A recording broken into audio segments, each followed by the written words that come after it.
التبرعات ما بتتوقفش عن طريق عربيات كبيرة. الشباب بسرعة بعربية السوبر ماركت بيفضوها زي ما انتوا شايفين، وتدخل جوه على أعداد مهولة من لجان الفرز. بيفرزوا كل حاجة، بيغلفوها ويخلوها مستعدة ان هي تروح على طول للمناطق اللي فيها الزلزال.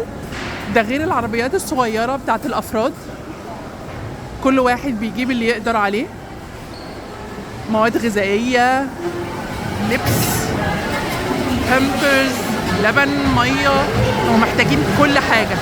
كل حاجة هناك دي كلها عربيات خاصة مش تبع أي حد خالص. بصوا الشباب، سواء اللي تبع بشاك شاهيلي اللي تبع البلدية اللي لابسين الحاجات الزرقاء، أو شباب جايين بس يتبرعوا. أنا عايزة أقول لكم إن ناس كتير جدا رجعوهم، قالوا لهم العدد دلوقتي اكتمل.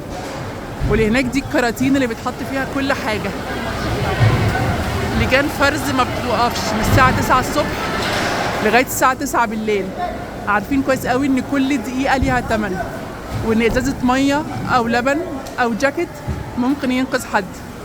ممكن يكون حد أنقذوه من تحت الأنقاض، إلا إنه يطلع يموت بره بسبب البرد.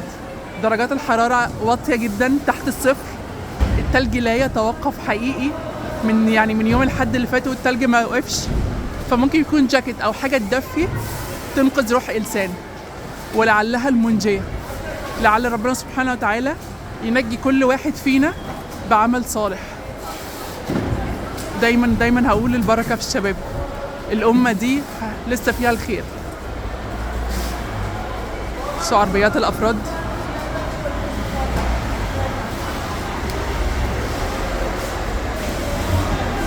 لجان النظام في كل حتة عشان الموضوع يبقى منظم. العربية تدخل تقف، يجي الشباب متقسمين لمجاميع، كل مجموعة مسؤولة عن فرد. تتفتح شنط العربيات، كل حاجة تتفضى فيها في ثواني تخش. يا ريت الناس اللي هتتبرع يا ريت جيبوا الحاجة جاهزة على التعبئة، ما تعملوش لود فوق اللود ان الناس تفضل تفرز لكم الحاجة. جيبوا الحاجة متكيسة وجاهزة. أرجوكم الناس اللي بتتبرع بهلاهيل ما تتلبسها أو ما تدفيش.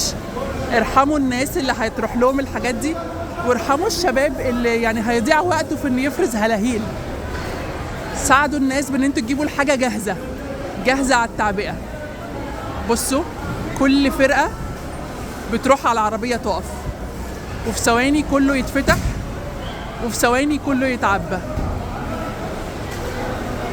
اللهم ثبت الأرض من تحت أقدام إخواننا يا رب، وانقذهم ودفيهم وطعمهم، وبارك في شباب الأمة. اللهم بارك في شباب الأمة. أشوفكم على خير.